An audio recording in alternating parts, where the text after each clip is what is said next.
a segunda temporada de The Pitt, o futuro incerto da franquia Citadel, e mais uma estrela em Only Murders in the Building. Agora, no Serializando News. Eu sou o Brooks. E eu sou o Pedro, e tá começando agora o Serializando News, que é o podcast de notícias do mundo das séries do bancodeséries.com.br. E para começar, a gente vai logo puxar o Closer Look, a gente vai chamar logo o Tom, que vai trazer, como sempre, né? Semana passada foi a Amanda, mas Tom tá voltando para trazer alguma novidade aí pra gente e alguma coisa que aconteceu aí no decorrer da semana. Vai que é tua, Tom. Salve, salve, BDSers! E na última vez que a gente se viu por aqui, faz umas 2 semanas, né, que semana passada eu tava como host, eu contei para vocês sobre o retorno de Ted Lasso. E relacionado a isso, o crescimento em visibilidade e assinantes que a Apple TV teve com a série. Só que daí, durante essas 2 semanas, me veio um baque de um artigo que tá rodando aí por toda a mídia norte-americana e brasileira também, claro, falando sobre a Apple TV Plus, mas em vez de ressaltar o streaming, os artigos falam sobre um prejuízo de $1 bilhão que está sendo aí acumulado anualmente pelo serviço. Então deixa eu te explicar um pouco mais. Um artigo da Variety essa semana resumiu as notícias que já estavam pipocando aí desde a divulgação de alguns relatórios internos da empresa lá no começo do mês. As informações chegaram todas de fontes anônimas, já que a Apple não autoriza a divulgação de resultados, de nada que é relacionado ao streaming. E junto com essa bomba sobre o prejuízo, a gente também ficou sabendo que a Apple investe cerca de $4,5 bilhões todo ano com conteúdo para o streaming, né? Séries, filmes, documentários e por aí vai. Shows também, né? Que eles também têm. E que a empresa tem mais ou menos 45 milhões de assinantes nos Estados Unidos. Números que até então eram desconhecidos aí por essa política que eu falei de não divulgar as informações, assim como outros streamings também fazem, inclusive a Netflix. Apesar do número que não agrada nenhum tipo de investidor, vale a pena ressaltar que no final das contas a Apple ainda é Apple, e o $1 bilhão que eles têm em prejuízo anual aí com a Apple TV Plus não gera muito problema quando a gente compara com os $391 bilhões em vendas de iPhones e 97 bilhões de lucro que a empresa alcançou aí em 2024. A Apple TV Plus faz parte do segmento de serviços da Apple, que também tem o Apple Music, a Apple Store e uns outros serviços menores aí incluídos no line-up.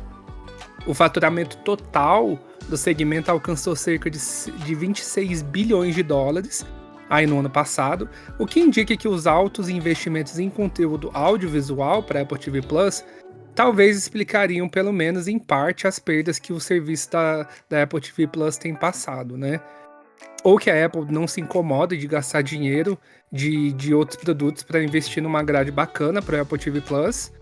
Enfim, a estratégia não é exatamente clara, mas outros pontos importantes aqui, de acordo com umas estimativas de algumas ferramentas, alguns sites que medem o consumo de streaming no mundo, a Apple TV Plus é um dos streamings com menos significância no mercado. Logicamente a Netflix está em primeiro nesse ranking, e cerca de metade das pessoas que assistem conteúdo de lá, nos Estados Unidos, não paga pelas suas contas. Ou seja, elas ganham através de parceiros, que a Apple TV Plus tem muitos contratos com parceiros que oferecem, inclusive, grandes companhias aí, provedoras de serviço de telefonia celular. Então, quando você tem um plano com essas empresas, você acaba ganhando, ou de outros parceiros aí, quaisquer. Ou também de promoções esporádicas, né, que a Apple TV faz, que eles oferecem degustação, 3 meses, para quem compra produtos da Apple aí no geral, você pode ganhar de 3 meses a 1 mês a 3 meses de serviço gratuito, enfim. Parece que a empresa está apostando aí muita coisa para o futuro, mas será que seria esse um movimento muito arriscado? Ou será que tá tudo bem aí para a Apple TV por conta do faturamento, né? Já que eles têm um grande faturamento no geral, com o conglomerado que é a Apple, né? E qual a tua opinião? Me conta aí nas redes do Banco de Séries, lá no nosso Telegram também. E eu fico por aqui, mas daqui a pouquinho eu volto com o que teve de destaque, estreando nos streams nacionais direto da redação. Até! Valeu, Tom. Obrigado aí pelo Closer Look da semana. E agora nós vamos às datas de estreia. para começar a segunda temporada de Nine Perfect Strangers, que será ambientada nos Alpes austríacos, estreia entre abril e maio deste ano no Hulu. E a nova série do Prime Video, The Better Sister, estrelada por Elizabeth Banks e Jessica Biel, ganhou as primeiras imagens e data de estreia. Anota aí, ela já chega no dia 29 de maio e as imagens você confere lá no nosso canal do Telegram. A série médica do momento, The Pitt, da Max, recebeu uma boa notícia nessa semana. Segundo Casey Bloys, o CEO da HBO e da Max, a segunda temporada da série deve estrear em janeiro de 2026. Já no streaming do Mickey, um anúncio vai alegrar os brasileiros que estão ansiosos por Dying for Sex. A nova minissérie de Michelle Williams terá estreia simultânea no Brasil no dia 4 de abril no Disney Plus. E aí fica a dúvida, por que não fazer a mesma coisa com The Bear, gente? Pelo amor de Deus. Agora as coisas têm vindo mais rápido, né? Teve essa semana lá a comédia lá do Ryan Murphy lá, que é aquela comédia tipo Golden Girls, e chegou no mesmo dia. Pois é. Acho que as coisas podem melhorar agora. E agora vamos às renovações em cancelamentos. Renovadas primeiro. Alguém ainda assiste isso aqui? The Easter Gate foi renovada para sua segunda temporada pela Max. E saindo de uma desconhecida para um clássico da família americana, When Calls the Heart foi renovada para sua 13ª temporada pelo Hallmark. A britânica Smug Queens retornará para sua segunda temporada pela BBC Three. E para surpresa de muitos, a série Watson, da CBS, foi renovada para sua segunda temporada. E terminando as renovações, a animação Common Side Effects ganhou um segundo ano pelo Adult Swim.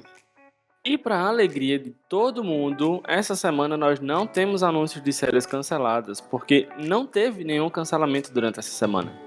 E vamos agora aos trailers da semana.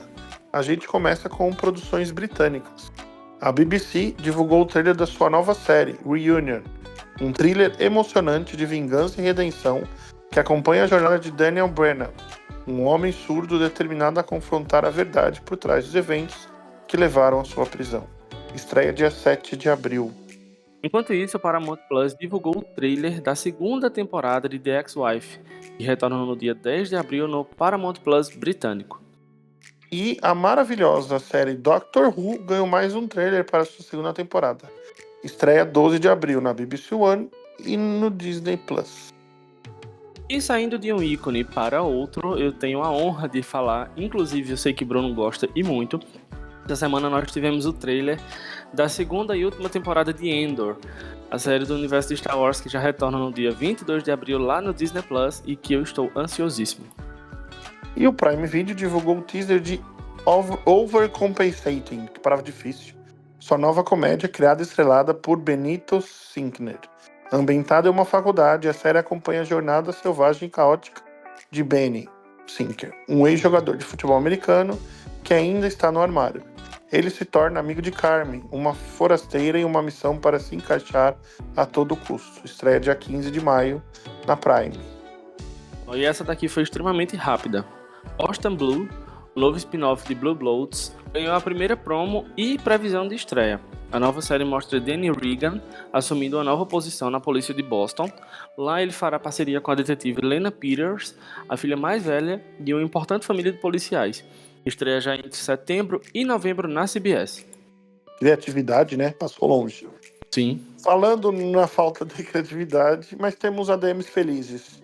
Vem aí Sheriff Country, o spin-off de Flower Country, estrelado pela brasileira Morena Baccarin, de Gotham. O primeiro teaser promocional já está disponível. A estreia deve acontecer entre setembro e novembro na CBS. Yellowstone é você ou você está mandando notícias, né? A Netflix divulgou o trailer e o post de Renaissance Canyon, a sua nova série western. Esse drama familiar cheio de romance, ele é uma saga de faroeste contemporânea que retrata as vidas e os amores cruzados de 3 famílias de fazendeiros, tendo como plano de fundo as vastas tundras e os rios caudalosos da região montanhosa do Texas. Estreia no dia 17 de abril. E aí, Bruno, conta pra gente quais foram os teus destaques dessa semana. Eu ia te copiar em um, mas é que eu vou falar o que eu não fiz. O de Andor eu não vi. Eu não vou ver mais nada. Eu não quero saber nada. Eu vi aquele primeiro que saiu, E eu quero ser bem surpreendido, assim. Num nível que... E de olho fechado. Porque essa série, a gente foi sem esperar nada lá atrás. Sim. E foi, sei lá, é a melhor coisa de Star Wars depois de Star Wars. Sim. Eu acho que essa frase diz muito sobre a nossa expectativa para essa segunda temporada. Verdade. Fico triste que vai ser logo, tipo, 3 por semana, né? 4 por semana. Então fico meio triste que vai ser bem rápido. Mas vou tentar consumir mais devagar. Tirando isso, estou animado para Andor. O resto, as da CBS eu sempre assisto, porque eu gosto, mas assim, o teaser não conta muita coisa. Uhum. Então o meu destaque maior é essa Raising Canyon aí. Eu gostei bastante de Yellowstone, mesmo com todas as polêmicas, mesmo com tudo que aconteceu, eu acho que acabou de uma forma interessante. Agora todo mundo quer sua Yellowstone, né? Porque da audiência, assim. Eu achei interessante, achei que tem um tom um pouco diferente. Então ela tem um tom meio novelesco, né? E o elenco tá lindo, né? O elenco pra mim é muito bonito. Então vou dar essa chance aí para essa Raising Canyon. E você? Então, amigo, eu vi o trailer de Andor e eu acho que a expectativa só aumenta, né? Quando você acha que não tem como aumentar a expectativa, eles vão lá, lançam um trailer extremamente bonito, mas que você sabe que nem se compara à beleza geral da série. Porque quando a gente lembra do trailer da primeira temporada e a gente compara com coisas que nós vimos no decorrer da temporada, o trailer é nada praticamente. Mas é um trailer que promete muito daquilo que a gente já sabe, principalmente porque a gente é fã de Star Wars, então a gente já viu o filme. Já viu os filmes, já viu os spin-offs, como o caso de Rogue One, o próprio Rogue One e etc. Então, assim, se você está nos ouvindo e não assistiu Andor, assista, porque é um deleite e é uma aula sobre como produzir séries, como produzir arcos pequenos dentro de uma coisa tão grandiosa. E esse arco aparentemente pequeno ser tão grandioso quanto a obra original. Eu achei o trailer de Reunion tão interessante, sabe? Me pareceu muito um drama familiar muito próximo, muito pautado na realidade. Não sei se tem alguma inspiração real aí, mas eu achei interessante, gostei. Talvez eu dê uma conferida. Sheriff Country, porque é uma continuação, é um spin-off de Fire Country que eu gosto e gosto muito da Morena Baccarin. Finalmente deu certo, né, esse spin-off dela, porque eu lembro que quando ela apareceu na temporada anterior, foi meio que um teste pra saber se rolava ou não, se o personagem dela ia agradar ou não, pra ver se dava certo esse spin-off. Só que ele foi encomendado, tipo, há 1 ano atrás. Exato. É um negócio muito bizarro, assim. Vamos ver se vai dar certo, feito Fire Country, né? Porque eu acho que Fire Country é bom porque eu já puxo pra próxima, pra último destaque. Fire Country abraçou a ideia de ser um grande novelão e não tem mais vergonha disso, o que eu acho extremamente interessante. É a mesma coisa que eu acho do trailer de Raising Canyon e foi a ideia que me passou. Me parece ser um grande novelão sem ter vergonha de ser esse novelão todo, de ser brega, de abraçar a galhofa. E o elenco, como você falou, é um elenco muito, muito bonito. Tem a Minka Kelly, que estava em Titans, né, da DC. Ela é maravilhosa, não só como atriz, mas ela é lindíssima. Meu Deus do céu, que mulher tão linda. E eu quero dar uma conferida nessa. Mas se fosse para destacar apenas que me chamou muita, muita atenção mesmo, além de Andor, né? Porque Andor eu acho que é quase redundância eu ficar falando, seria Raising Canyon mesmo. E tem o Josh Duhamel, nossa. Exato. Nossa, belo homem. Sim. E agora, acabou os trailers, foram poucos essa semana, uma semana meio parada em Hollywood, assim. E agora, Pedro, conta aí pro pessoal as nossas redes sociais, onde o pessoal pode nos encontrar. Agora, as pessoas podem começar nos acompanhando pelo site bancodeséries.com.br. Se você não quer acessar pelo site, você pode acompanhar pelo aplicativo, que nós temos aplicativo agora para iOS e também para Android. Você pode nos seguir lá no Instagram, @bancodeseriesoficial. No Twitter nós temos 2 contas, o @BDSNewsOficial e o @Banco de Séries. A primeira você fica por dentro das novidades das séries, a segunda por dentro das novidades do site. Mas de onde saem essas novidades das séries? Essas novidades a gente posta primeiro no nosso canal do Telegram. É só você fazer a busca por BDS News Oficial R. E além disso, nós também temos um canal reserva, que é o BDS News Oficial com 2 L's, oficial com 2 L's, lembre disso. E aí você também segue a gente lá no nosso canal do Telegram e depois vai para todas as outras redes sociais. E por fim, mas não menos importante, se você, porventura, usa o Threads, é só você nos seguir por lá, @Banco de Séries Oficial. E agora vamos ao giro das séries da semana. A gente abre o giro falando de premiação. Na quinta-feira saíram os indicados ao BAFTA TV Awards 2025, o maior prêmio britânico para a TV. E que tem data marcada já, dia 11 de maio, lá em Londres. Se você quiser conferir os indicados, mais informações, a gente postou tudo lá no nosso canal no Telegram. Olha, a atriz Kylie Cuoco de The Big Bang Theory e o ator Sam Claflin de Days Jones and the Six irão protagonizar a nova série de mistério chamada Vanished, que ainda não possui um canal ou streaming para exibição, mas é produzida pela ADC Studios. As gravações começam em abril lá na França e, de acordo com a sinopse, Alice e Tom são um casal cuja viagem romântica a Paris toma um rumo sombrio depois que Tom desaparece repentinamente a bordo de um trem para o sul da França. Alice se vê imersa em uma rede de intriga e perigo, descobrindo segredos chocantes sobre um homem que ela pensava conhecer. Estreando em série já condenada, o ator Jake Falahay, Connor de How to Get Away with Murder, entrou para o elenco de Grosse Pointe Garden Society. Ele interpretará Pierce, o charmoso proprietário da imobiliária local. Vale lembrar que após baixa audiência, a NBC decidiu mudar a data de exibição da série de domingo para sexta. Será que ela entrou em um barco já afundando? E nós temos novidade para os Potterheads que ainda restam. O ator Nick Frost, o Baden de Into the Borderlands, entrou para o elenco da série do universo de Harry Potter como o nosso amado Rubeus Hagrid. A HBO ainda não confirmou a informação, mas fica a dúvida, né? Vocês gostam da escolha? E além de tudo, ainda que não teve a confirmação, provavelmente, né, ao que tudo indica pelos rumores que estão saindo, muito em breve o quarteto, né, que está ali em Hogwarts vai ser confirmado, o elenco, o Hagrid, a Minerva, o Snape e o Dumbledore. Porém, se eles forem anunciados, isso indica que o trio de protagonistas muito em breve também vai ser anunciado. E veio a notícia que ninguém esperava. A Netflix encomendou inicialmente 8 episódios para o live action de Scooby-Doo. Os produtores Josh Abelpan e Scott Rosenberg, que estiveram na adaptação de Cowboy Bebop para a Netflix, estão envolvidos no roteiro da série, juntamente com Greg Berlanti, do universo do Arrowverse, na CW e de tantas outras séries por aí. Podemos esperar bom ou vai ser uma bomba?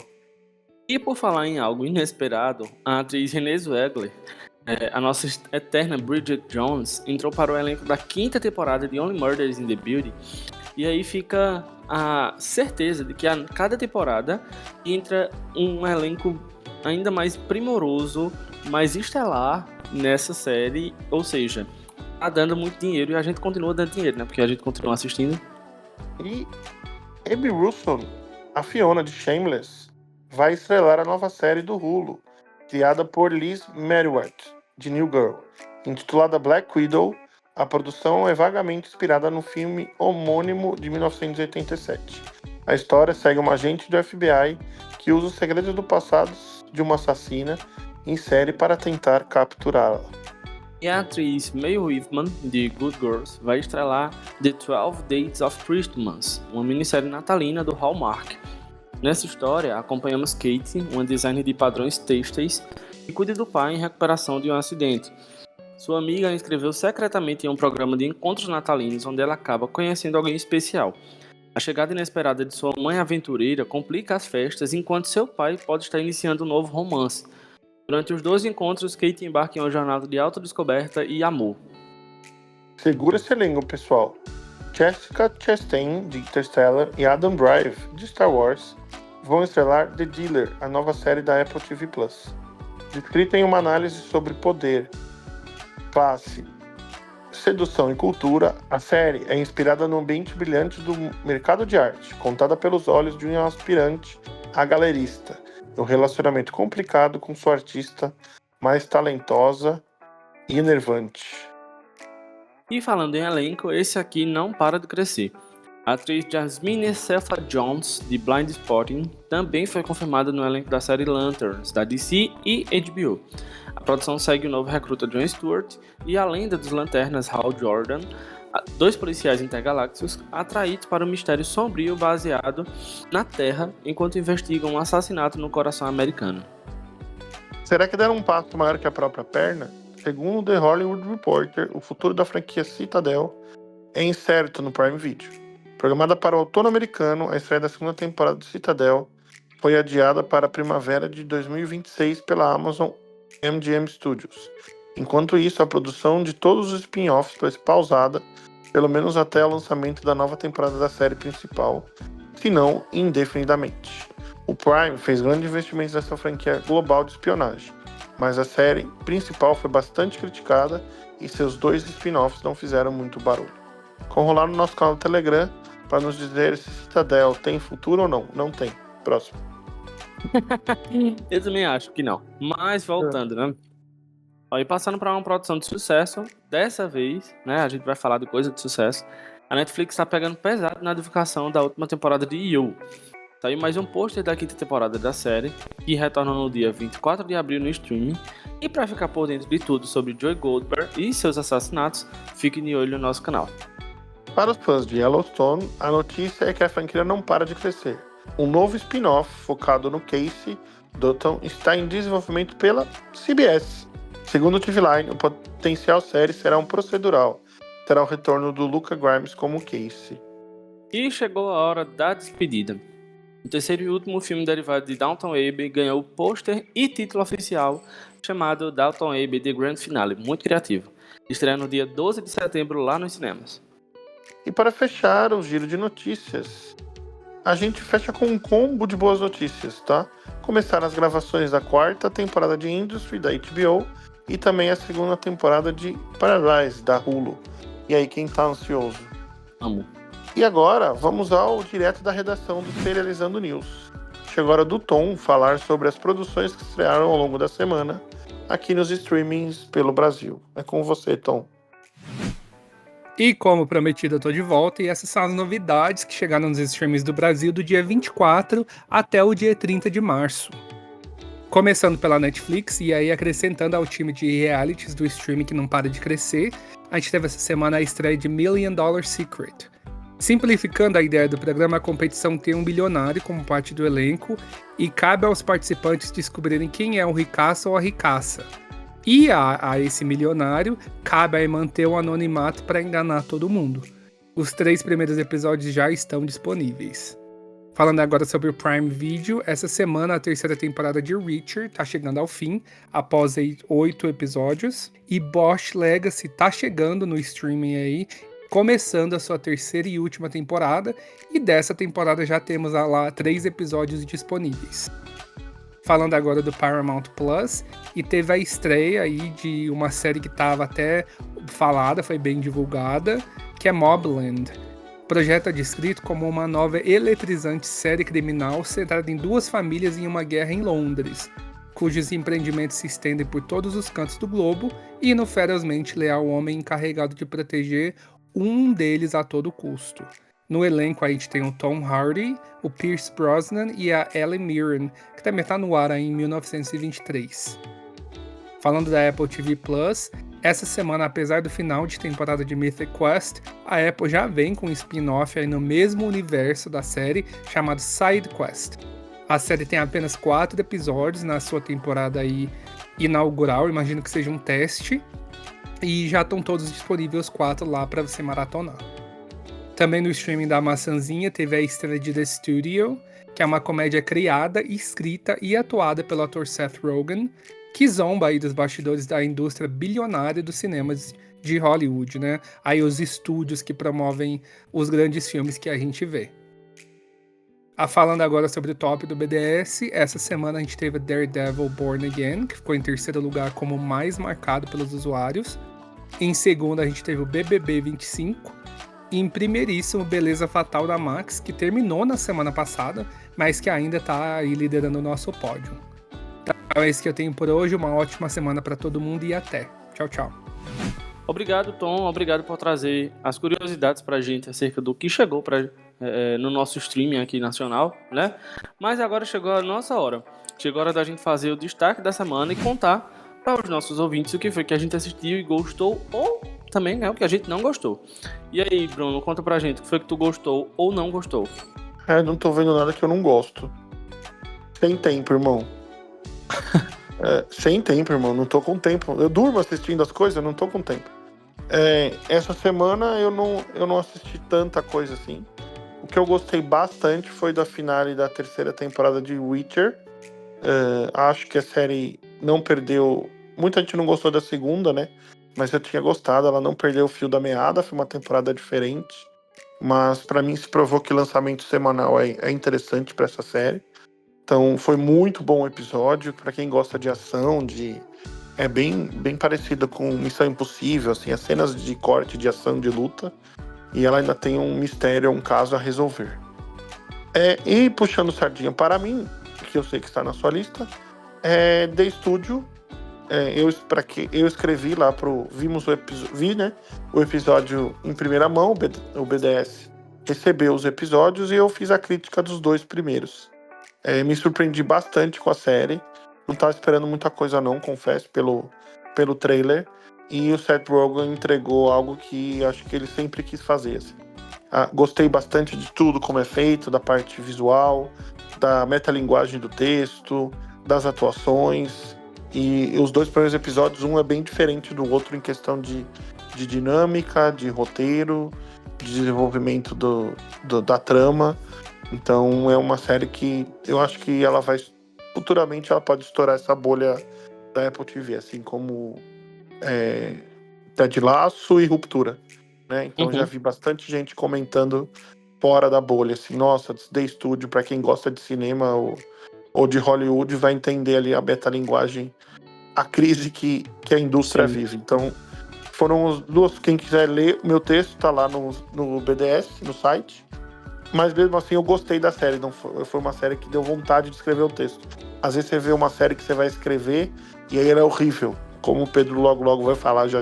Uhum. E aí você fica, putz, como que eu escrevo sobre isso, né? Não, The Studio você vai pensando e vai falando mais, né?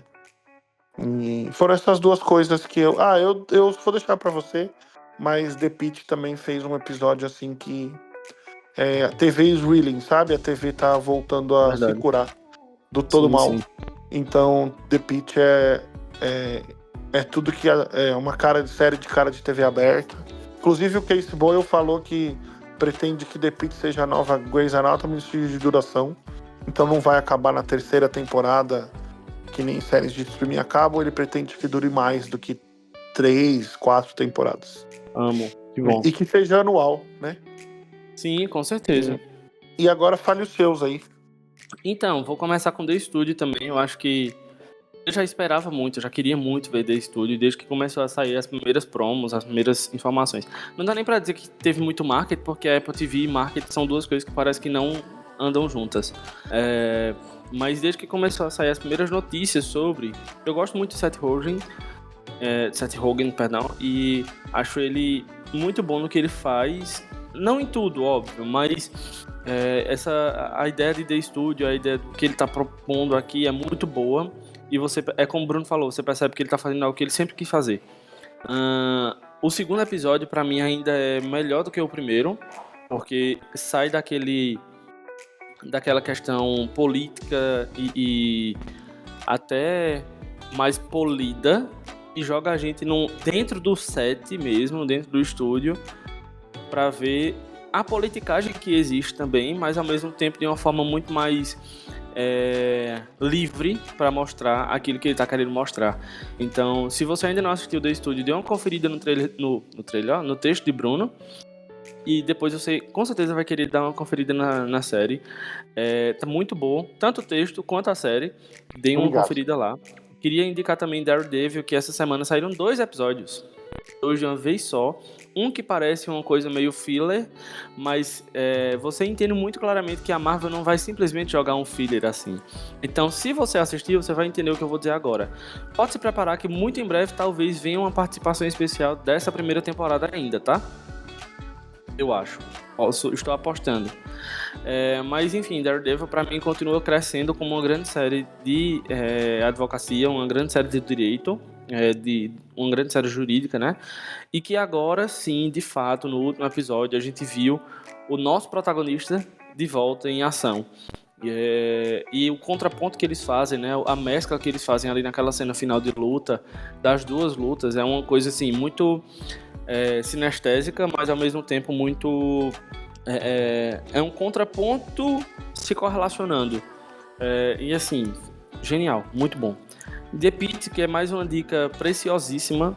A TV realmente está voltando a existir e a gente consegue ver isso.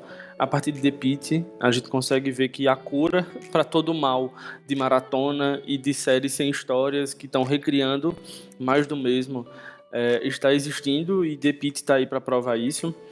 O episódio dessa semana que continua o arco que surgiu desde o finalzinho do episódio 11, que se desenvolveu no episódio 12 e que chegou agora no episódio 13, que tá longe de ser o seu ápice, eu acho. Acho que o episódio 14 ainda tem muita coisa para desenvolver desse acontecido agora.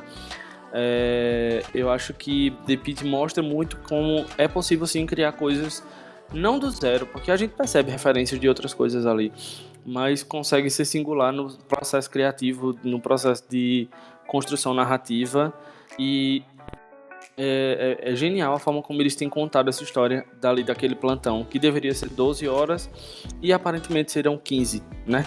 Então assim, assistam The Pitt, gente, é um masterpiece mesmo. Mas eu queria deixar um destaque negativo, que infelizmente me surpreendeu muito negativamente.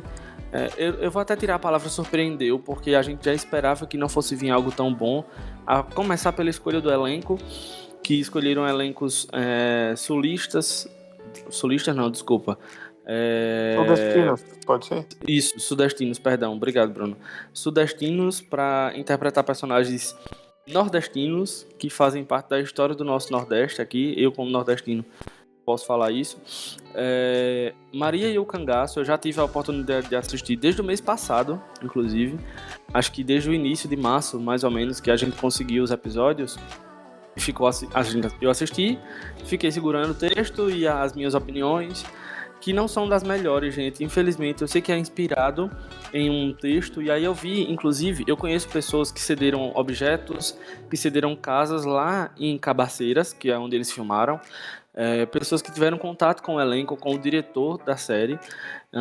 Inclusive, esse meu amigo conhece um ator que está na série, e aí um dos atores postou fotos da estreia que teve aqui em Recife, no cinema de lá, e na legenda ele colocava que era livremente baseado em um livro. E, gente, isso às vezes parece uma forma de tentar remendar o que a série fez, porque para quem é daqui do Nordeste, eu não sei para quem é de fora do país como isso é representado, mas a gente está muito imerso na história do cangaço. O cangaço aconteceu aqui, né, de forma muito mais enfática.